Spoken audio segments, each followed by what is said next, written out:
C'est sur Europe 1 que vous avez entendu cette information dès hier. Un officier supérieur de l'armée française soupçonné de trahison au profit de la Russie.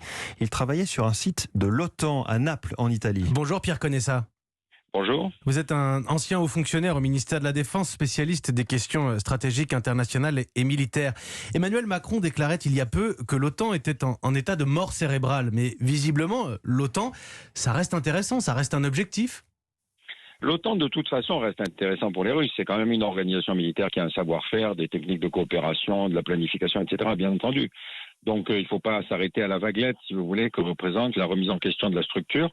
Par rapport à son existence, son efficacité, c'est son savoir-faire. Quand on fait de l'espionnage, surtout quand on pilote un système d'espionnage, comme le GRU, qui est l'espionnage militaire russe, on a besoin d'avoir des gens partout. On n'est pas sûr de savoir lequel apportera l'information la plus adéquate au meilleur moment.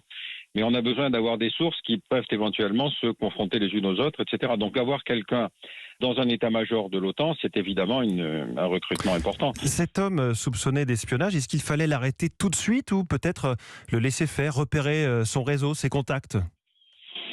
Écoutez, à partir du moment où c'est dans un service interallié, c'est évident qu'il vaut mieux l'arrêter tout de suite, parce que sinon il faudrait coordonner tous les services de renseignement de tout le monde, si vous voulez, en se disant oui, mais il a vu tel officier allemand et tel officier italien, etc. Donc je pense que la précaution était de l'arrêter et puis ensuite de le faire instruire par un juge, parce qu'aujourd'hui on ne sait pas si ce type a vendu des secrets défense gigantesques ou s'il leur a vendu de la roupie de son sonnet. Donc on ne sait pas. Il a une cinquantaine d'années, cet officier. Comment les Russes ont-ils pu pousser un officier français à trahir ?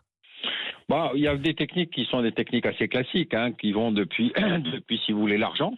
Après tout, on a tous besoin d'argent. Encore une fois, ça dépend de la méthode et du montant. Il peut y avoir une raison idéologique. Par exemple, une des trahisons qui s'était passée pendant la guerre en Bosnie, c'était un officier d'ailleurs qui était dans l'OTAN et qui souhaitait éviter la guerre. C'est-à-dire que, si vous voulez, il passait des informations sur des cibles.